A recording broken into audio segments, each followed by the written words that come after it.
Well, how's all my accomplices today? Well, today I came off this mountain, and it's been a lot of fun. First of all, thanks Don from Rockin' the Country for doing that song this morning. I have no internet to get to YouTube or anything like that, so but I'll watch it when I get home, right? So, some of the fun that's been up here. Well,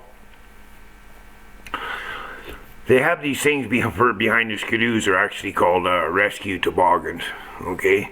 And that's what we transport stuff up and down the mountain behind the skidoos with. And there's a big woodshed, and it's just about out of wood because the season was over, so there'll be a lot more coming up this summer. But the wood that's left, I got to transport up to the lodge, so I pull the toboggan up, would pull it up with the skidoo and unload it. Well, after the first time of doing that, I thought, you know, it's a pain in the ass carrying it out of the shed to the toboggan. I'm just going to back that toboggan right into the shed, fill it up inside the shed, pull it out with a skidoo.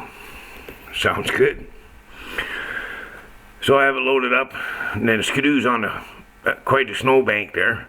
Oh, I hit the gas, she goes about 2 feet and just and buries herself in the snow. I'm like, fuck. Now it won't move backwards or forwards. I'm like, fuck this shit. So I thought, well, you know, there's like 8 skidoos here. I'll hook another skidoo to that skidoo and pull her the fuck out. So I do. It moves about 6 inches, buries itself in the snow. Now I got 2 snowmobiles buried in the fucking snow, and I tried everything to get them out. And I just went, oh, fuck it. I'll just wait till the snow melts and get them out. Right? Now, folks, excuse me, you have to remember, the last time I was on a skidoo before I got here had to be 40 years ago, when I was running a trap line with my uncle. So, the skidoos 40 years ago were a hell of a lot different than they are nowadays. I mean, these things got hand warmers, they got reverse. I mean, who in the fuck heard of reversing a skidoo? I never knew there was such a thing, right? So, I'm not what you'd say used to them. So I figured, fuck it, we'll just let them melt, and another skidoo here I can use to puck around with. So I go in the snowmobile shed, grab another skidoo, pucking around. So I decided one day to go down the mountain, see how far the snow line is up, and see what's going on. Now with Marco, the dog here, you got to make sure he's inside when you take off in the skidoo, because he'll follow you down that fucking mountain, and then we got problems, right? So on the second floor where the bar is, there's a veranda and that outside. I got fucking Marco inside. I had the door open to the veranda because he likes to go lay out there. I fuck off in the skidoo.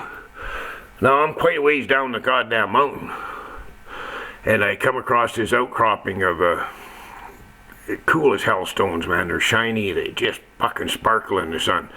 So I wanted to, you know, mine some of them out of there and bring them home for Mama to make a walkway without a stone or whatever. They're beautiful stones. So I'm off to skidoo, and I fucking hear this noise beside me. I fucking go to pull my knife out. It's fucking Marco.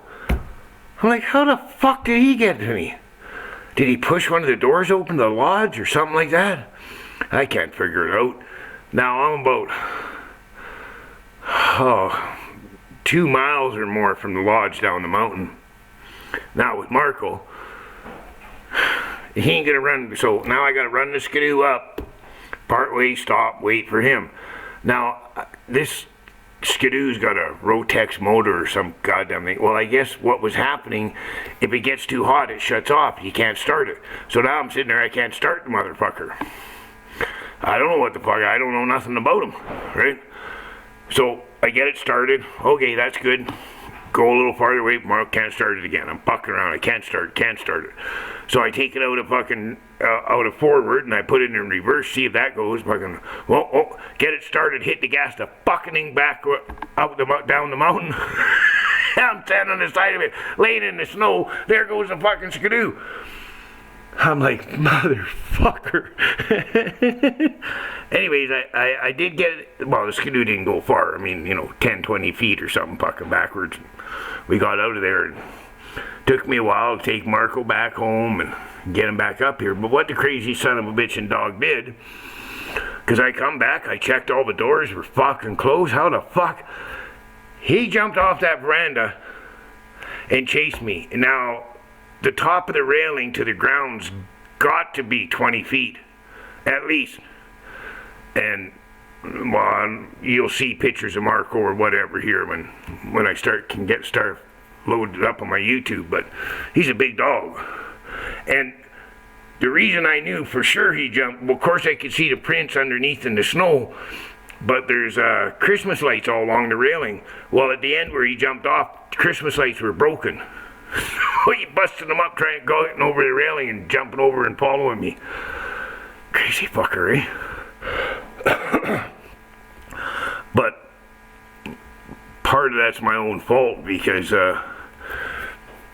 when I got the instructions on coming up here and what I got to bring and stuff like that, they asked me to bring a flat of eggs. Well, I don't eat fucking eggs, so I was like, why the fuck should I bring a flat of eggs? Well, they said they wanted to get some. Marco was looking a little skinny. They wanted to put some weight on him.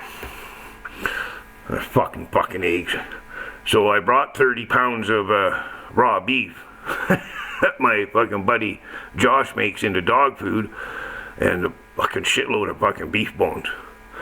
So as soon as I started feeding him and that shit and that, he don't leave my side, right? Like, I go to bed and he's laying outside my room, and part of it, you'll see him, he's white and shaggy as fuck.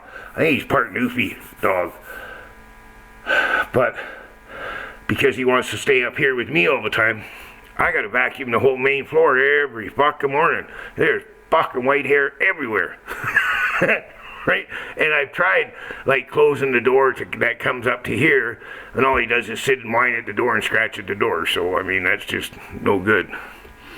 He's going to be pretty upset when I pull out of here, because I'm gone for a month, and then I'm back for 2 weeks, and then out for 2 weeks, and there's 2-week shifts until November 1st, I believe. Right?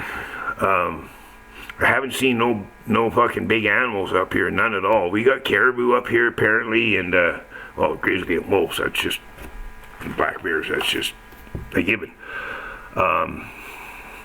The raven's coming all the time. He's coming and seeing me, and part of the problem with this place is, like I explained, you'll see in one of the videos when I give a tour or something, we got flaggers ribbon on all the windows and shit, because the birds, there's got to be half a dozen to 10 a day fucking die here. I save one just about every fucking day. Some you just can't save, they're fucking dead as soon as they hit the window. But some of them, I brought back. There's a little stunned or whatever, but I brought back, and yeah, I got some videos of me holding them in my hands and stuff. It's kind of sad in a way. It makes kind of a bad vibe. It's a fucking lot of death in a day. But the raven, I guess that must be one of his food sources, because he comes flying all the time, and he'll pick them motherfuckers up off the ground and take them up in the tree and eat them. So, I think by the next time I get up here or so, before I leave this mountain this fall, that raven will be eating out of my hand. I'll bet you. I bet you I can get him sitting on my shoulder and fucking around, right? They're pretty smart ravens. Like, they know me. He knows me now, because there's one raven and there's a couple crows. And those crows don't fucking come around when that raven's here. That raven will come here at supper time or whatever. He'll sit out there in the snowbank and call me. Right? And I got where the hell are, oh, it's right here in my pocket. I got one in every pocket all the time. See these? That's a shell from my 30-30 shell from my Winchester, but that's how I call Marco, and I call Raven. He's just like that.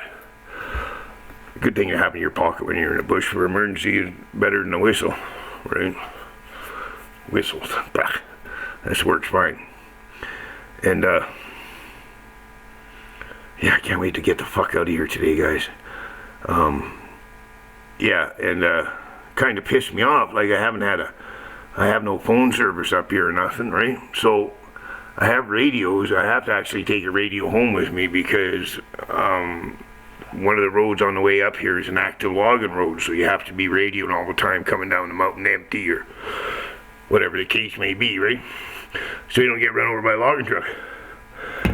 But in the office there, all the radios are lined up with the chargers and shit, and beside them's one of them mobile, fucking walk around phones, right? I just thought it was part of the radio system or whatever, right? So I never even bothered it. Yeah.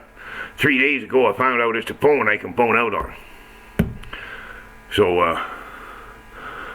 at least I've been able to arrange things and talk a little bit, right? And, and about a week and a half ago, it's fucking like 9 o'clock at night. I'm sitting here reading this book, and I hear, Dan. I'm like, motherfucker, what the fuck?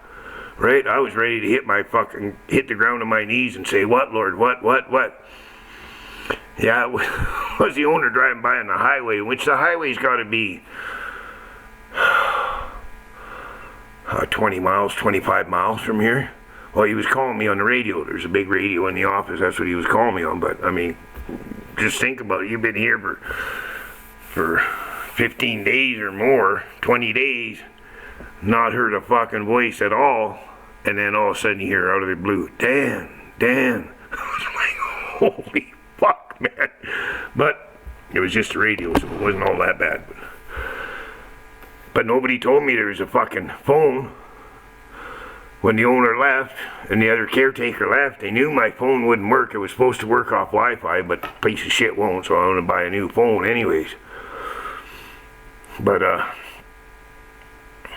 yeah, I guess that's about it. Stories up here, not too much happened, like I said, I didn't realize there was a phone here, and there's no way. The only way, if something happened to me, I broke my leg or some fucking thing like that, right? The only way I'm getting off this mountain is I got to phone the fucking helicopter.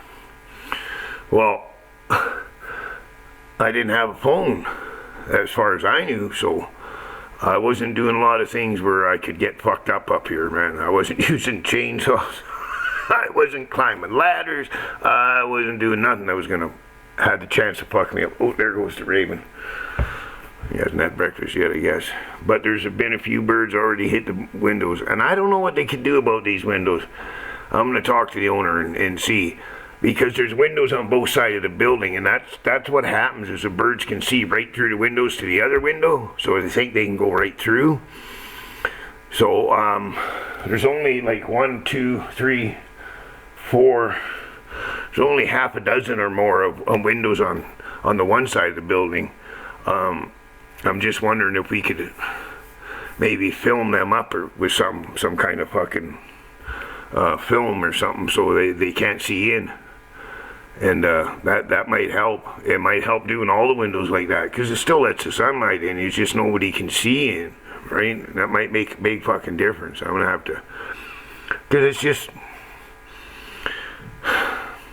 I know they're just little birds, but it's still it gives off a bad fucking vibe. Death constantly like that every fucking day, right? Like you're just sitting here and you hear bang, bang, bang. Because they fly in flocks of, 10, 15, 20 birds at a time, and they're flying all over the fucking place, little chickadees. And some of them, I don't know if they're not cardinals. They're some kind of red, a lot of red feathers in them. They're kind of cool looking. Well, not when they're dead, they're not, but. Well, what time is it? Another couple hours, I'll be fucking out of here, folks. I can't wait, I'll tell you. Mama's coming to get me with a couple of her friends. I haven't had a cigarette in over 2 weeks, but that was kind of my plan. I had one of them nicotine vapor fucking things, and I got cartridges for it, because that's what I planned. I planned on running out of smokes. Now I use my vape pen, right, because I wanted to quit smoking. Well, I got 4 cartridges for the vape pen, but I forgot the vape pen at home, so... And then I ran out of weed a week ago, so I mean, we're just... I'm going a little crazy. But I could hardly sleep last night, so excited I'm getting out of here, but I told Mama, you make sure you got some beer on fucking ice when you get here. My favorite beer, Stella. And, I don't want to start smoking, but bring a couple fucking cigarettes. Because I'm gonna goddamn well need them, right? So I hope everybody's safe. Things are going good for you all, and as always, Hickad.